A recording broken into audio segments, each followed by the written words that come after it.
On today's episode, Kyle and I will be going over 3 pretty darn good movies. Let's get started.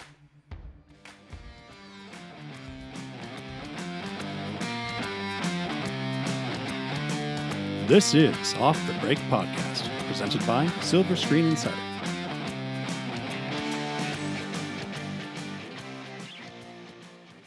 Hello, and welcome to another episode of the Off the Break Podcast. It's once again not Cody hosting, it is me, Kyle, joined as always by my cohort, Eric. How are you doing? I'm doing pretty great. I'm just excited to dive into these movies because I feel like, I haven't seen Hate You Give, but we've both seen the other two, and I feel like there's a lot of good things to discuss. Well, I'll tell you already, definitely go see Hate You Give, as everyone should, but that'll just be my little tease for right now. Nice. So yeah, we have 3 movies that we want to talk about for this episode. Like, a lot of great movies have been coming out the last couple of weeks or so. It feels good to finally, being able to look forward to a good new movie. Usually like at least one a week. Yeah, and that's every couple weeks. I mean, you hope that they're all good, but it's nice to have at least one good one. There are certain stretches of the year that are a little stronger than others. Yeah, so like we said, we're going to talk about 3 movies. This episode, hopefully next episode, we'll go into some new stuff more once Cody comes back. She's still away, like saving the bees or something. I don't know. I don't know what that means, but anyway, we'll just talk about whatever movie we want to talk about first. We've got 3 different ones. We keep saying 3 movies. We haven't said which ones yet. Yeah. Halloween, Hate You Give, and First Man. Ooh. 3 pretty different movies. It's a pretty diverse slate. Yeah. But I don't know. We already mentioned Hate You Give. Well, let's start off with that one, I guess. Yeah, I can totally take it. I was able to see it. You haven't been able to yet. No. But please go see this movie, because honestly, it's supposed to be great. This could be one of the best movies of the year. Yeah, that's what I on my little notes here. I was like, award season contender. It's not only is incredibly topical, but by all accounts, it's just a phenomenally constructed movie. It is incredibly topical. I mean, that's what it's basically about. Like, it's basically about talking about what's been going on in today's culture when it comes to all of the race issues that we've been having, the Black Lives Matter thing that's been going on the last couple of years even.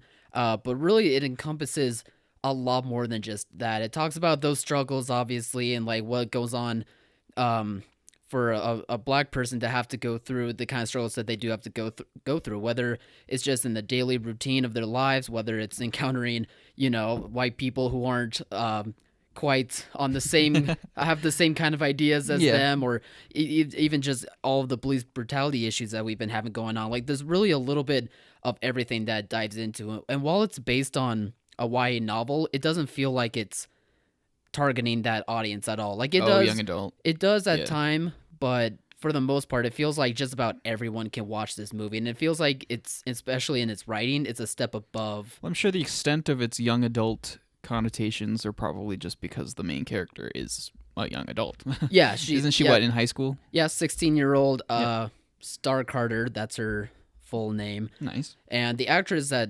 plays her, she's supposed to be great. I'm trying to remember what her name is. Is it Amanda Stenberg? I think so, yeah. Yeah, she is exceptional in this movie. Like, I'm talking awards contender special, because she is able to have such a range in this movie that blows me away. Because there's moments where it's tough. Like, it's tough subject matter. It's tough emotions that you have to go through. She has to go through being sad for the loss of her friend to, sad for her family. She has to rise above her emotions to do the right thing that she feels is the right thing. And there's just so much that she has to go through that the actress has to portray all these different emotions and make us connect with this character. And I feel like she accomplishes that to a T. Like, she is phenomenal. I'm sure she can. A lot of these things hit really close to home for her too. Yeah, especially. And that's also the great thing too. That like, you can tell that this cast really loved this material, and they related to this material a bunch, I believe. So you can just see every single person really digging into their role and giving it their all, and it really helps make this movie like one of the best of the year. Nice. No, I really do want to check it out. I think it was just this past weekend is when its its expansion into it finally wider release. So it finally did. Finally, hopefully, have a chance to be able to check it out. I really think, especially in today's climate, like people really do need to give this a chance. Like, it not just talks about the side of what Black people think of the situation, but it really also talks about the side of how white people have their certain encounters. How even like it even talks about like how police handle certain situations between white people and Black people. It talks about even like Black people among Black people, how they interact in times like this. Like, it's not just one thing that it focuses on. It focuses on many things. It addresses many conflicts that this issue that we have today could have. And I really like that it's not shying away from just talking about all the negativity and not just one focus of negativity. Like, white people are bad. Like, yes, like there are cases of that, especially, but then there's also contrary to what you might believe. And I'm not saying like the movie doesn't. It's hard to explain like if it establishes that or not, but it at least encompasses It's very all thin of this. ice. It's hard to talk about this kind of stuff because everything's so sensationalized. But it really doesn't shy away from it too. Like, it really goes into the gritty of it all. Like, I just felt like for a YA adaptation as well as just a movie in general, like it was some powerful stuff, and I was blown away by how great of a job that this movie is accomplishing. And I do want more people to see it. Like, yeah, I mean, I know it that deserves that chance. It's kind of had a limited run so far, it hasn't been, the turnout hasn't been super through the roof for its first weekend. Yeah, I'm hoping that with this wider release, more people will give it a chance. Because I mean, there's no escaping the fact that it's totally the kind of movie where I can see a lot of people are going to be like, I don't see enough of this stuff on the news. I don't want to pay money to go feel depressed, you know, kind of like that. But, you know, some things are just too important to pass up, I feel like. You know, it's just kind of one of those things where you kind of owe it to yourself and, you know, your place in this society to kind of inform yourself, I guess. And by all accounts, it's a very, very expertly executed story. Yeah, and it definitely is a lot more informative than I thought it was. Like, obviously, there's moments where it's going to be dramatized, whether like it's a realistic dramatization or not. But there are moments as well where it is informative. Like I mentioned earlier, like it talks about the side of police and how they interact in these certain situations. Like, there's a breakdown that given by Common, who does a great job. Oh yeah, I forgot he was in there. But there's this great scene between him and Amandla, who like talks about how police are supposed to handle situations like the one that Star Carter's character was involved in. But is he a police officer in the movie? Yeah, he is. Okay. But then it without giving away, like it also leads to an admittance of some kind that becomes part of the problem. And it's really powerful in how it's done. No, so I just like that it wasn't afraid to hit all sides of every spectrum when it comes to this issue. That's kind of the only way to do it accurately or do it justice, though. Right. These issues and everything are so complicated and ugly and multifaceted. It's, you know, I'm sure a lot of people would love if there was just a straightforward, simple, easy to, you know, stomach explanation or kind of exploration. But and I thought that's what this was going into it. Yeah. No, I mean, it's, again, like, totally setting the subject matter, the story aside. Young adult movies and novels, and especially adaptations, have kind of a, you know, not the best reputation. A bad stigma. Yeah, because it's like, okay, people tend to think that if it's not some dystopian, you know, post-apocalyptic thing, then it's just kind of like a simple spoon feeding kind of thing. And I will admit, like, in the first, what was it, 5-10 minutes, like, I had that worry, because it started off that way at first. I was like, ooh, I don't know how this turnout will be. And then right when the big impact happens that sets everything off, the inciting incident, it goes completely different. It goes towards realistic. It goes towards deep messages. It talks about everything just about everything on the spectrum that is happening in our culture today. And I thought it just did a phenomenal job. Probably a pretty clever bait and switch from what it sounds like. Like yeah, this is the kind of thing that if you probably thought you wanted, but yeah, if you only got a quick synopsis and maybe a trailer and just went into it blind, kind of like I did, you probably would be a lot more blindsided than me. Yeah. But even I was surprised. despite me hearing like some good reviews from it, I thought it was like, oh, for a YA adaptation, it's pretty good, which is why it got those good reviews. But no, instead, I was blown away by how powerful it was. It's more than just another YA adaptation. Like, it really is like a movie that is a must see. No, that's awesome. I hope it can gain a little steam, and I'm sure I'm pretty confident based on everything I've been seeing that it could be a pretty likely contender. And I really think it should. Season. I think she should get Best Actress. I feel like writing should be a consideration. I think the man that plays her dad as well is really good, and I think he should get a supporting actor nomination too. Okay. But Nice. We'll have to see like more movies down the road. Sounds like a powerhouse all around. But yeah, I'm powerhouse for sure. Definitely going to check it out. Well, I mean, I guess Halloween. You want to tackle Halloween next? Yeah, let's go go. into moving on. From I mean, that we had to our big conversation about totally the first different one. Yeah. Oh, yeah. last The original week. one. How it's still incredibly effective. Right. Still a fantastic movie. And do you think this one was as effective? I'm not gonna try that. I'm gonna say that I loved this movie. Yeah. I think it was incredibly entertaining. Yes. It was just a crowd pleaser. I wanted to just like shout at the top of my lungs like yes. But I mean I saw it like a week ago. I'm not even gonna try and pit it against the original. That's shown that it can stay powerful and relevant for 40 years. But taken on its own, I think it's not only is it an incredibly strong, worthy sequel, but it's just a really effective, brilliantly constructed horror thriller film in its own right. Yeah, I'm right there at that same boat with you. Also, if no one's checked it out yet, go see Eric's full review of it up at silverscreeninsider.com. It's a good read. I read it. Thanks for that shout out. It's awesome. Yeah, of course. We got to give shout outs to each other. Like, we do some good stuff on here. Kyle is working on his Hate You Give review right now. So hopefully they'll be up today. And if not, maybe check tomorrow that out. morning, Thursday morning. Thank you. www.silverscreeninsider.com. Don't forget those 3 W's. No, I'm right there with you. I had a blast with this official sequel it's like to Halloween. I think it's the 11th Halloween movie. Good Lord. But so there's first and 11. You see, it's like 9-10 movies. It's just like just pretend that never happened. And I think that I don't think anybody cares. No, I don't think anyone cares at all, and especially that it's so good that no one will care.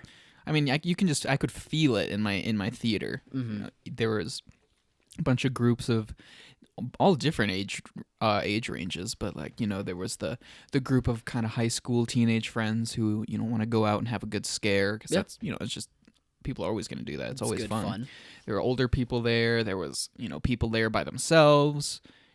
Every age range you can imagine was there, and it just seemed like every set piece, every scene, every reveal just hit so effectively. People were gasping and cheering. Right. And, they were just into it. And yeah. I was too. I was just like, okay, this is, they knocked it out of the park. Yeah, I think they did knock this out of the park. I think they knocked it out of the park in terms of being a continuation that feels like a true continuation. And what I mean by that is that it feels like it took the right parts of the original Halloween to make that continuation happen and realistic, while also putting in the time to have its nice small homages to the first.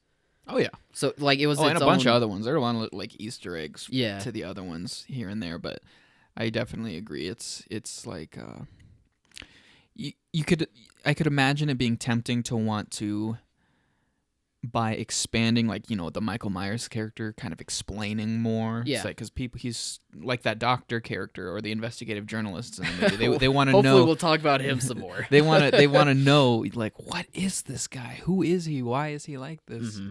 And the movie does a fantastic job of just making you just desperate for those answers, but you're never going to get them because the whole point is that there is no answer. Michael Myers is just evil. It's just how it is. We want the answers, but we also don't want the answers because from the sequels I've heard, like they do give answers here and there. They give answers, then they go back and rewrite some things, and then they blah, blah, blah, blah, blah. No, you made a perfect example. You talked about how in the beginning scene, when the two podcast those guys. psychologists go over and they try to interview him, and everyone around him starts to act crazy except for Michael, it's who's so just scary. calm. It's like, why? Yeah, what why is everyone else happening? freaking out but not him? It's like, some thing that animals can just sense, like when there's impending disaster and they just start running away. It's right. like, okay, what did you just think? What did you realize? And like right there from the get-go, we're like, oh, we're in for something. Just that image of him just standing there chained to that block. I mean, all of the patients in there, but just him standing there just blank. It's like, oh, what are you? I mean, I totally side with the doctor and the. It's like, what are you thinking? Like, why? What are you? Yeah, I think that they nailed Michael Myers again exactly how it should be, and I think they nailed the character of Laurie, played by Jamie Lee Curtis. I think they did exactly how they should have. There's no other gone with her story arc. Yeah, there's no other direction I could have seen. Them taking her, and I loved every second of it. I ate it up. I loved Jamie Lee Curtis. Just having PTSD and just almost being like insane herself, like wanting to kill him so bad when she finds out he escapes. And I could watch one of those YouTube like 10-hour loop videos of just her, cleaning and shooting her gun. Yeah, like her entire arsenal. Like there's just scenes. This is the most badass thing. Like it's so great. It's a completely different Laurie than what we got back in the original Halloween, but yet you love both of them. You love both of those versions so much, and a lot of that is because of Jamie Lee Curtis. Like she's just awesome. Absolutely, she's just awesome. Yeah, like there's no other way to explain it. But no, I loved her arc and I loved her character. Like I felt sympathy for her character. Like I wish like it didn't happen. Like right from the get go. Like I just felt that sympathy that I felt from her in the original one. And right there, if you can nail that perfectly for your main character, like that's. One of the things I loved about her character the most is like, yes, obviously you feel really bad for her because she's estranged her daughter, and as a result she doesn't really get to see her granddaughter either. She's just kind of this hermit. But every time you see her come across usually her daughter or other characters, and they're trying to talk her down or be like Laurie or Mom, you don't, just please stop. And the whole time you're sitting there like, oh, you're gonna eat your own words here. Like Laurie is totally right. And I just anticipate that confrontation so much. Yeah, and the confrontation has, without giving away, has the biggest payoff, I think. It's so good. Best. It's just so like, good. I don't know. It just had me on the edge of my seat. Like, exactly. Cheering, just the music and the... Like I was weirdly cheering for Michael, but I was also cheering for Jamie. I was even cheering for her granddaughter, and because she has a small like B plot line story, whatever. And I liked her as well. Like I was rooting for her as it. I thought all across the board it just about that's a worked good for point. me. Everything about this movie, like at its core, it's totally your basic, slasher film structure. You mean Halloween? Yeah, but it's everything about it is just done so well. Like all of the characters, like whereas in the first one, her friend, I forget her friend's name, the one who's babysitting Lindsay, she's kind of this vapid, kind of annoying valley girl type character. And it's like okay, she's annoying, I want to see her get killed. I mean, that sounds horrible, but you know what I mean. But then in this one, I'm not saying the characters are all great people, but they're charismatic in how they're supposed to come across. Like, there's that douchey kind of boy love interest that the granddaughter has, and he's kind of a douche, but he's still fun to watch. He's a lovable douche. Yeah, he's fun to watch. I enjoyed his performance. I enjoyed his dialogue and interactions. I loved her best friend, the babysitter friend, the kid she was babysitting. Well, it's like one of the best scenes. Even their in the stoner movie. friend was had a moment or two where you're he had a little scene like you're gonna die, but at least I met you. Yeah, but they're just little things too. Like he's outside probably stoned off his ass, but his first thought is like, okay, I gotta do this. He grabs his own knife. He's like, I'm gonna go be the hero. And it's like you can totally see that guy. He's just like, or runs away or just gets killed while cowering somewhere. But they're just these little spins on these characters that I haven't really seen before. It just makes all the difference. Yeah, and it just helps you feel for them when they croak, like when they Yeah. die. Like it helps with the stakes as well. Like if anyone could get killed by this guy, like no one is safe. Mm-hmm. Yeah. Oh, absolutely. Mm-hmm. It was just, yeah. I mean, I can't really say enough good things about it. I can say liked one it a lot. bad thing about it. Yep, I know what you're gonna say. And it's the doctor. I love the Doctor. That the more is I think about such a dumb character. Oh yeah, but it It's fits so perfectly. The movie has, I don't know why I'm like it's feeling like I'm addressing an audience in here, but I will anyway. It feels like the movie has its moments of cheese and they work well. Like it's nice to have that balance of cheese when there's so much death happening thanks to Michael. Cheese and dark humor. But the Doctor was on such another cheese level with his arc and the way he was portrayed that it just was not working. It just doesn't. It does not work. No, I loved him because, like, in many ways, yes, he's very comical, like caricature-esque kind of. Yeah. Like he has the thick accent. He's this what intellectual. was that accent? I don't know. You don't know? I don't Okay, know. that's fine. But some Eastern European thing or Yeah. something.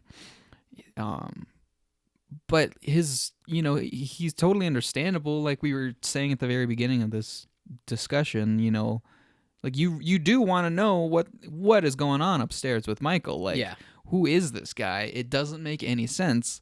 And then his character is just kind of, that curiosity can, pretty much drive you insane too. I totally get what he's doing. I can understand that he comes across as like kind of, like a caricature. Yeah. But I don't know. I liked it. Yeah, I didn't think that his did big not work twist for me. came out of left field. You can see the breadcrumbs leading up to that. It's like, of course he would do that, and it leads to one of the best little sequences in the film, I thought.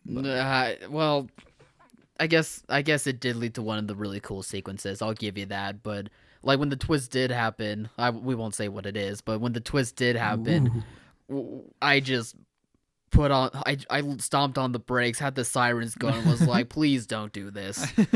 Like, the movie is going so perfectly well. I kind of liked it. Because I feel like the movie knew that it was going to come across like that at first, and then immediately quashes those fears. It's like, it's like fake At out. least it was, I'll give you, that's true. Because that was a great little... I feel like that was like a wink, wink, nudge, nudge kind of thing. Yeah, maybe. That could be pretty possible. He was the campiest part of the movie. Oh, for sure. But I feel like his purpose and his arc is a natural extension of the character of Michael. Mm-hmm. I love thinking back at the beginning because at first when he's in that very opening scene talking to the investigative journalist podcaster people, they say something along the lines of like, is he like, it's like he's not even aware or he's not even thinking, and the doctor's like, oh, he's aware, like he knows what's going on. That stuff was perfect. But then by the end of the movie, I feel like you're like, no, that doctor was totally wrong. He was just obsessed with Michael and he wanted there to be something there when there has never been anything there other than evil. Yeah. Like Loomis makes explicitly clear in the first one. Like he kind of wanted that answer that that answer that he can't get. Yeah.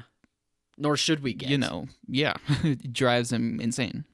So that's a good point. I like the purpose of him. Yeah. But yes, he was a campy caricature. Yeah. But I also like that too. I'm glad that worked for you for sure. Like I just can't get past how weird he was. So I mean with that one bad little nugget I had aside, I would say that this is a crowd pleasing good time. Oh yeah. Like this everyone is a in my great theater sequel was just to like, the first.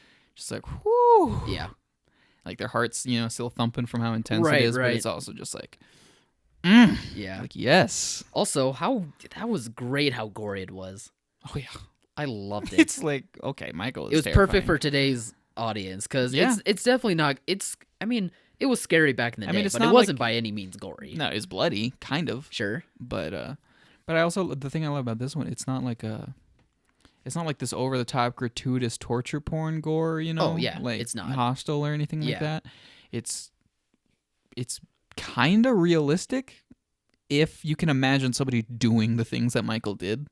Like I mean, that one thing from the trailer where he drops the teeth, like you see every split second, like that the aftermath of that guy's face. Like, oh, okay, that's what he looks like now. Because you're thinking that, like, he drops the teeth, and my mind's just like, oh God, how did he get those? Like, how did he get those? And then, after that, it's just more. It's awesome. Like it's so cool to watch. So many great murder scenes. Yeah, I love it. and that's what we wanted. Like that's what we want out of a Michael Myers Halloween movie. Like we don't need all the questions answered. We don't need to go like into space or through. I don't know what they all are, but I just want Michael being scary and killing people. And that's exactly what this is. And if that's what you guys want, then go see this. And it sounds like it's working because it's making a whole lot of cash. Yeah. Like right, $78 million or something. Well, Blumhouse is just so good at making its money back on these small budget horror movies. I'm glad Blumhouse also was part of this sequel. Oh yeah, no, they understand. Just let the people make the movie that they want to make. Yeah, because more likely than not, it's the best version of that movie. Yeah, I mean, it does feel like that, especially lately. You could tell that David Gordon Green and Danny McBride are true fans of. Oh yeah, I'm sure they grew up on that movie and constantly have like referenced it and think about it. I mean, there's plenty of interviews you guys can go find where they explain their love for it. Yeah. Oh, you can. Like they just talk about. I haven't even seen those, but you can. I mean, you can just tell watching the movie. Yeah. Yeah, and that's great to see someone like handle a property with care and with love. Yeah. So go see it. Go see Halloween. I'm gonna see it again. Nice. Now on to the final movie, The First Man, the biopic of Neil Armstrong. Yeah. You had a lot to say about it in another review. Go check that out as well. Same site. Yeah, it's this one's more difficult for me to talk about because it's one of those movies where it resonates so specifically with you that it's kind of hard to detach yourself from it and just look at it as a movie because it's almost like you're trying to analyze and judge the quality of your own emotional experience, the thing that it's like getting at, That's deep. Yeah, I know, but that I mean that's how it is. It's hard to discuss, but I mean I can just talk about the on the surface things. Like I mean, I thought it was everything about it was fantastic. The Damien Chazelle's direction, just basically putting everything in through Neil Armstrong's perspective. Yeah, let's start with that first. Let's start with that like part of your thought of the movie. So its direction. I absolutely loved it. I mean, it doesn't try and show either through dialogue or through artificial. Yeah, it knows that Neil Armstrong is the only person who's going to actually fully understand what he's going through and what he's thinking and why he needs to do what he needs to do. So it doesn't make any sort of attempt to guess at what it is or to try and explain it because it's just impossible. Right. When something like that happens to somebody, you're never going to understand what it feels like for them specifically. And the movie realizes that, and so it's like, okay, let's step back and we're going to try and show the anguish and despair and the things that you're feeling without actually trying to guess at the specifics of it. Yeah. Or like full on tell you through dialogue what they are. And and that makes the little scenes where he does kind of open up so much more powerful, like when he's walking with his friend and he just, lets it slip that, Karen had a similar swing set. And like that's the most this guy has ever heard Neil Armstrong open up, and it's like this. Karen being his daughter. Yeah, his correct. daughter. That was her name. Passed away from, I think some form of cancer. I think it was a brain tumor. Oh, yeah.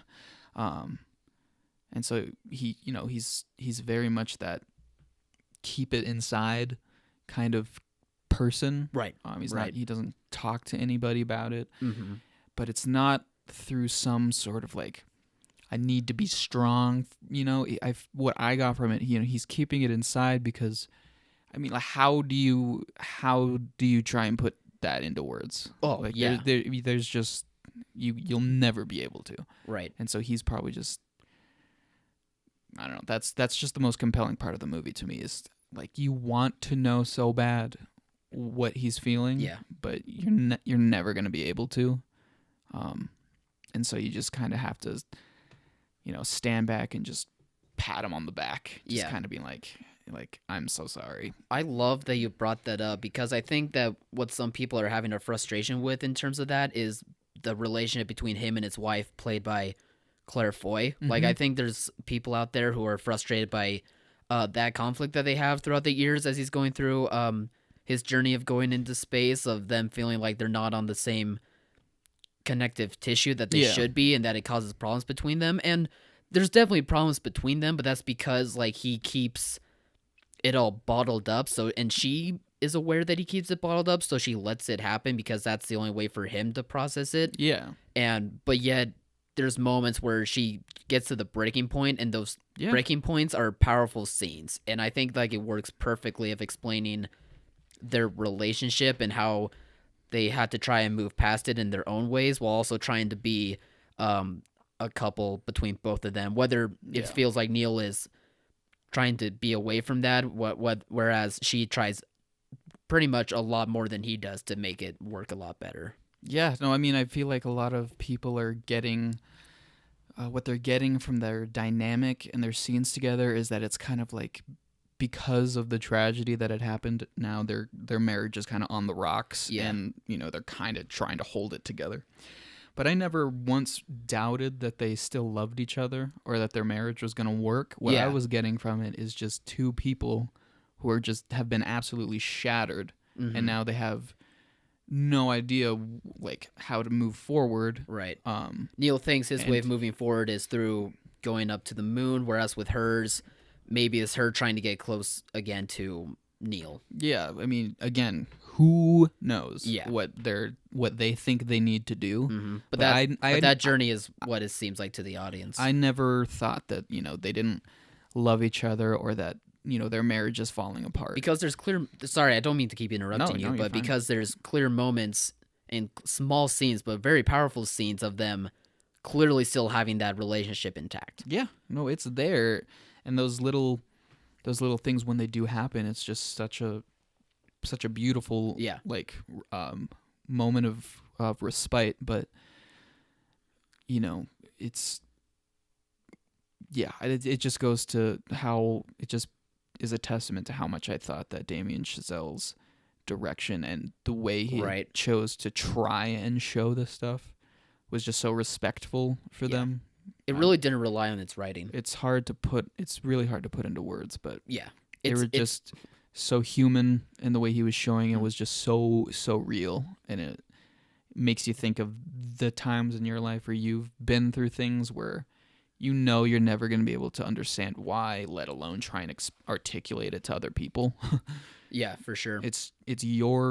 At the end of the day, it's your burden, and you have to deal with it, and the most other people can do is try and be there for you. And and I think, like you said, Giselle does a really good job at showing that through Neil Armstrong's journey to go to the moon. Like, the movie, I think people are going to go into this movie thinking it's about the space race, and it's going to explain, like, the tragedies and the struggles that went through it, like, through its direction especially. Like, it does a great job with that also, but really, at the end of the day, it was never about, like, America's triumph to go to the moon. It was about Neil Armstrong's own personal demons and him trying to go through the motions of grievance as he goes to the moon. Yeah, because, I mean, in the big scale, yes, the Apollo 11 mission was about America beating the Soviets. We're going to go to the moon. Yeah. That's what the mission was about. Right. But there's no reason that is also going to be why would that be the same reason for Neil, the individual people? Yeah, like Neil Armstrong, Buzz Aldrin. Why would that be their motivation? Like, who are you to say that that's why he went to the moon? Yeah, and just the whole, the scene on the moon, the sequence on the moon was one of the most beautiful, like, so poetic good. things I've ever seen. So good. And it just it said so much about Neil Armstrong sort of finally that kind of relief without saying anything. It's just him on the moon. Surrounded it's him in the empty void that you kind of get the feeling that he's either been trying to get out of, or that kind of metaphorical void that's left when some sort of tragedy like that happens. And it's almost like, in order for him to move on, he has to actually confront the literal void and, let his daughter go. Like let his daughter go. And I don't know, it was just profoundly moving. Yeah, it really was. It really was. Like I said, I don't think it was because of its writing at all. I think it was just because of Chazelle's direction, his directing style, as well as just the acting that was brought out of, especially the main leads in Gosling and Foy. Yeah. And Ryan Gosling has played a lot of man of few words type characters. Oh, for sure. But I've never really thought that they were all the same. And that is especially true with his portrayal of Neil Armstrong. I've never really seen a performance or direction to accompany it like that before. It's just, it tells you so much about those kind of universal human feelings without, resorting to unrealistic attempts to explain what another person is feeling. Right. Would you say that this is maybe his best performance, or one of his? I think so. Best for sure. His actual best, or I don't know. Maybe that's too big of a title. Yeah, actual it's up best. There. Yeah. I don't like trying to make definitive things like that. Yeah, especially when I just saw the movie. Yeah, sure. Recency bias and all that, but it's one of the most moving performances I've ever seen. A+. Wow, that's some big words. That's some high regards. Yeah. Do you have anything else to say about the movie? Did you like all this space race stuff involved? Like how they went through all the missions? I especially liked how everything looked. It all felt so realistic. Being put into the situations that the astronauts were in. Yeah, again, that's just another extension of how grounded in reality the movie was. You never see anything that the astronauts themselves wouldn't see. Yeah. Except for the final big moment of relief, kind of the breathers, like when they finally land on the moon, then it's just this perfectly calm, quiet, and you see, the Apollo on the moon. And it's it feels totally oh, we made it. You're right there with the astronauts. Yeah, I know. Oh, I had that God. Feeling. Yeah. Yeah, just like with Halloween, I could go down the list and praise every single specific thing about the movie. That's great. That's a great weekend for you. Yeah. Oh man. Oh man. Yeah. I don't know. That's nothing really more to say other than it's beautiful, beautiful movie. Yeah, it really was a beautiful movie. People should check it out. People should check out Halloween, The Hate You Give. Try and go see all of them if you can. They're all great. They're all great films. Yeah. That's just all You'll that be we a can better say on person for having seen all of them. Yes. All right. So I think that'll wrap up this week, or not this week's episode. We might have one more this week. Hopefully we will. We'll wrap this up for today's episode, and hopefully we'll give you guys some news, some juicy gossip. Ooh, yeah. I don't know about gossip, but we'll give you some. I feel like it's all sort of gossip. Yeah, it's all a lot of rumors. Industry gossip. Not gossip about people, but gossip about whatever. What's coming out, what studio's doing what. Such and such is going to be doing such and such. Exactly, yeah. But we'll give you all that Friday, and it will be a lot of fun. Yeah, and hopefully Cody will be back. Yes, hopefully. I'm sure she will. Maybe. We'll see. I can't even remember the sound of her voice. That's a little weird. It's been gone so long. All right, well, I'll catch you guys later. See you guys later.